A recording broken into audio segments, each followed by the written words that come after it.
Welcome to Life Planning 101, brought to you by Kennedy Financial Services of Eastland. Tune in every Monday morning at 8:30 on KATX and KWBY, and again on Saturday morning at 9 on KATX and KWBY as Angela Robinson joins Terry Slavens to share important financial information to help you live life on purpose. Insurance, investments, estate and tax planning, and much more. All covered now on Life Planning 101. Well, very pleasant day after Christmas. Hope everyone had a wonderful Christmas day. This is a Wednesday special edition of Life Planning 101, and we welcome in Angela Kennedy Robinson right now. Good morning, Angela. Good morning. Merry Christmas. I think we should also just stay in the Merry Christmas spirit all year long. But we have an amazing show today. We thought, today, this is like an odd week for people, right? You're wrapping up things at the end of the year, maybe trying to spend a lot of time with family. It's just an odd week. But, it's also a time that we're about to approach a new year. And you start thinking about everything this year has been and what you want for next year. And as I was kind of looking at it, I thought, wow, it's been an amazing year for us. Absolutely amazing. But you get to thinking, how is it that things just go faster and faster every year? Sometimes it feels like you look up after January 1 and the year's over. Ever felt like that? Absolutely. And, I tell people all the time, your parents always said the older you get, the faster time goes. That's right. And so, I thought, okay, why is that? And it was interesting because about the same time I'm pondering all this, I got a quote that came across my desk from John F. Kennedy, which I love, not just because his last name's Kennedy, but he had a lot of great speeches.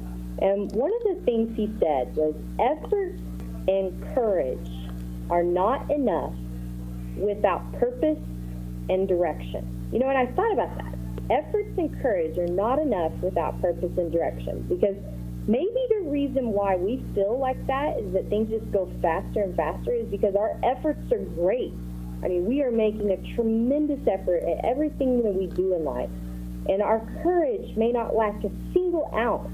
We're out there on the limb doing everything we can for our family, our communities, whatever it is. But perhaps we've forgotten our purpose and our direction, and everything's shifting out of focus. And we're just running the rat race of life. And I think that that's maybe something that, if you stop and you really think about, is that me? What does that mean? And what could that mean for you next year, and the next year, your family? And I came across a story written actually by a guy named Mark Merrill, and it's called A Father's Legacy. And he wrote about a man named Jonathan Edwards. And if you don't know who Jonathan Edwards is, you can Google him. He was actually part of the First Great Awakening, and he was president of a college in New Jersey, and just a very tremendous man in himself. And he was born back in 1703. And one of the things that he did at the age of 20, okay, imagine being 20 years old. This tells you how much the time has evolved. Is he wrote a list of personal resolutions. And among them was to ask himself at the end of every day, wherein I could possibly, if any, respect, have done better. That was one of his resolutions. And so even though he had all of this going on in his life, in fact, he had this rigorous work schedule. They said he woke up at 4:30 every morning to read and write in his library. He traveled extensively, had tons of administrative meetings and so on and so forth. He always made time for his children. And he committed to spending an hour a day with them. And if he missed an hour because he was traveling or otherwise, he diligently made it up. That was his rule of thumb. And so even though he's written books have been written about him, all of that, a lot of people can equate to probably his biggest legacy of life. And his biggest legacy and most proud legacy was that of being a father. Because if you look at this gentleman's descendants, we know if you look at, you can actually trace 1,394 of his descendants. Get this. Are you ready? Yes. 13 were college presidents. 65 were college professors. 30 were judges. 100 lawyers. 60 physicians. 75 Army and Navy officers. 100 pastors. 60 authors of prominence, 3 United States senators, 80 other public servants, including governors, ministers to foreign countries, and 1 vice president of the United States. You know, you always hear this about if you set a good example in your family, you pass that on for generations. They call it the 5-generation rule. You know, how you raise your children, what you actually do for it. And what he did was he created such a rich legacy for his family. It's tremendous to see that. And so, you know, as I was reading the story, what really got my attention was he wrote about a father's legacy and wrote a contrast. This is a gentleman named Max Jukes. And Jukes had a drinking problem. He kept from holding a steady job, showing much concern for his wife and children. He'd even disappear for days.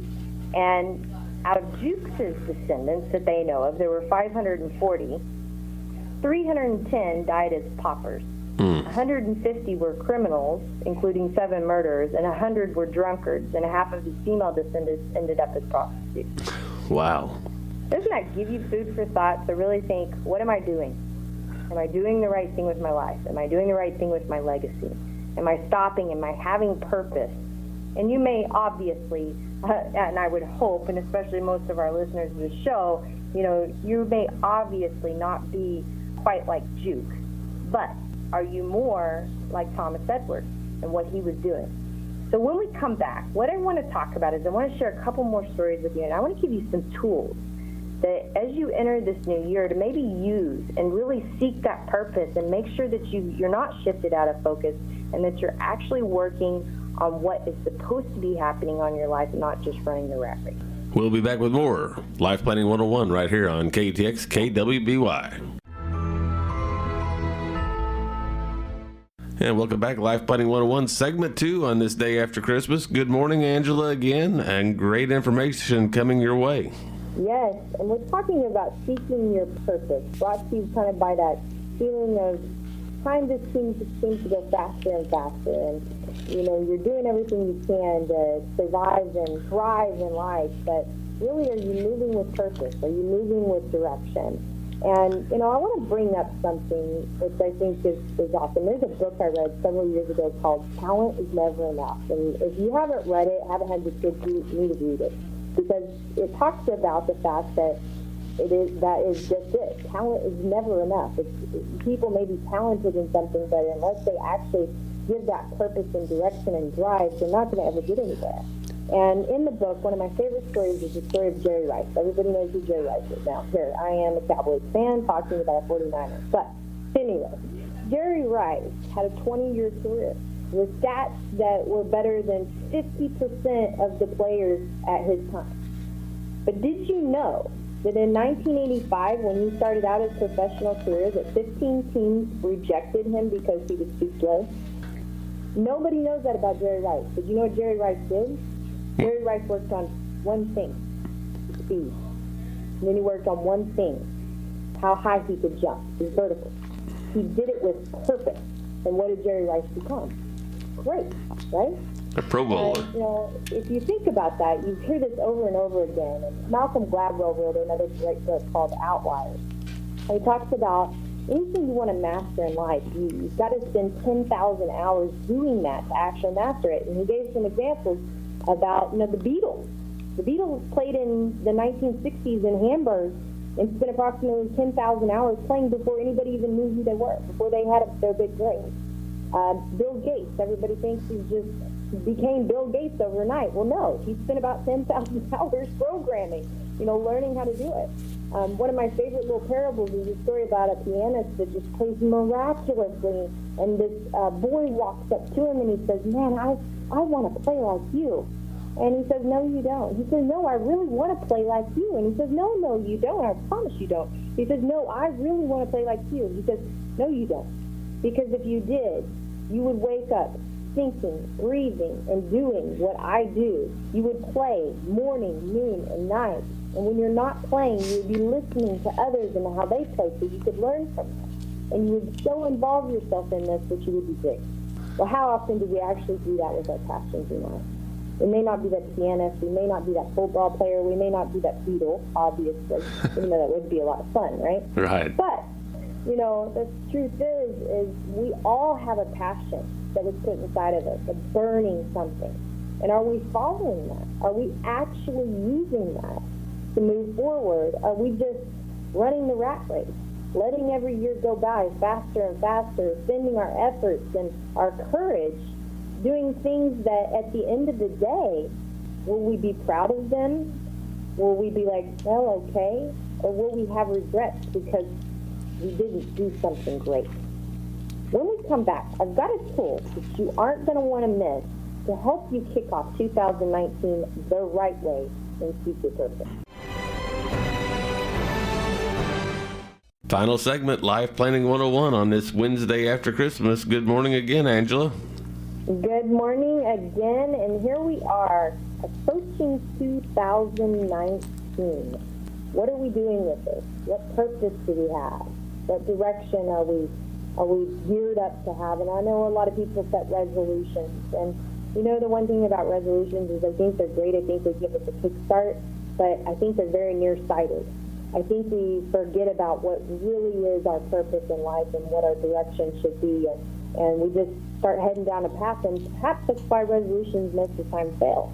It's because there's no real why behind them. There's nothing really there to drive that constant passion that you should have to be able to make something happen. My husband told me, as I was going through one of my deepest, darkest moments in Nigeria, he said, Angela, remember your why. Remember why you're there. And he's right. He's absolutely right. And so what I want you to do is I want you to practice something. I want you to imagine yourself sitting in your favorite place on your last day on earth. Favorite place on earth, wherever that is. And what will you reflect upon? What kind of life did you live? What did you accomplish? What kind of person did you become? What stories will your family share about you? What do you want them to remember you by? What do you want them to talk about you to their kids and their grandkids about? What legacy did you leave in the hearts of your grandchildren and your children, right? And several years ago, we wrote about this, what we call unacceptable regret. And if you haven't read that, I would highly encourage it. It's on our weekly life lessons archive and our website, which is kennedy-financial.com. And it's really good because it actually gives you some worksheets to be able to use with it. But what are unacceptable regrets? Unacceptable regrets are just that. They're regrets that would be unacceptable in your life. And we don't think about things that way. We just move through the rat race, and then all of a sudden we regret not being able to do something or not getting something to do. We all have the same amount of time. We know that. We all have the same amount of ability to be able to put our efforts towards something. But sometimes we get so nearsighted that we forget at the end of the road that we've only got so much time, and if we waste too much of it, we never get that back, right? Right. So think about this for a minute. If it were your last day on earth, what would you absolutely not want to regret? That's a very deep question right there. It is a deep question, but isn't it a great question to ask yourself right before you enter a new year and set all these resolutions? Shouldn't your purpose and resolutions be designed to fulfill that answer, not just, I want to lose weight? I pick on that, but isn't that the most common resolution there is? You think about Jonathan Edwards, the story I was telling you earlier. He was 20 years old when he wrote a list of his personal resolutions. And one of them was, ask himself at the end of every day, wherein I could possibly, in any respect, have done better.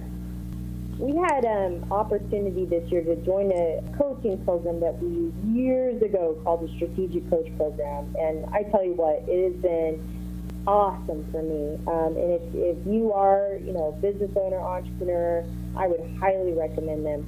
But they used this tool during the first session called a lifetime extender. It's totally to them, so we can't share it and really share what it's all about. But it was so powerful. And what it did was it took you from your present self, took you from where you're at in your life right now with all the things going on, all the chaos, all the busyness. And it showed you how important you think the things are now aren't that important at all. Because in the big picture of life, if you're really sitting there and this is your last day on earth, how many of those little bitty focuses that you have are actually going to matter? And there weren't many. So I encourage you to go through that exercise and reflect upon what kind of life do you want to be able to live? What do you want to accomplish? What kind of person did you want to become? What stories are going to be told, and what legacy you're going to leave? And what do you not want to regret? Go through that.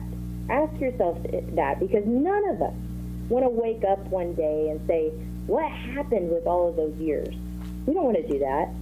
None of us want to wake up one day and be like Jerry Rice. Imagine what Jerry Rice could have been in 1985, being rejected by 15 teams and never existed. We never had Jerry Rice. Think about that, because he just gave up. None of us want to have that story. I think all of us don't want to have regrets. We don't want to leave a blank slate behind. God put us here to have a purpose, and I think it's our responsibility to seek it and be it. So as the end of the year approaches, we challenge you here at Kennedy Financial Services to seek your purpose. Pursue it so that you don't have that other rat race. Find your direction and focus those efforts and courage there so that you can have the best 2019 ever. May God bless you in this journey in this new year, and we wish everyone a Merry, Merry Christmas and a Happy New Year from all of your friends here at Kennedy Financial Services. That our tagline is helping people live life on purpose, and we truly believe it. Thank you for joining us for Life Planning 101, brought to you by Kennedy Financial Services of Eastland. Tune in every Monday morning at 8:30 on KATX and KWBY, and again on Saturday morning at 9 o'clock on KATX and KWBY for more Life Planning 101. Advisory services offered through Smart Money Group, LLC, a registered investment advisor. Securities offered through Calton & Associates Incorporated, member FINRA SIPC. Kennedy Financial Services Incorporated is an independent of Calton & Associates Incorporated and Smart Money Group, LLC.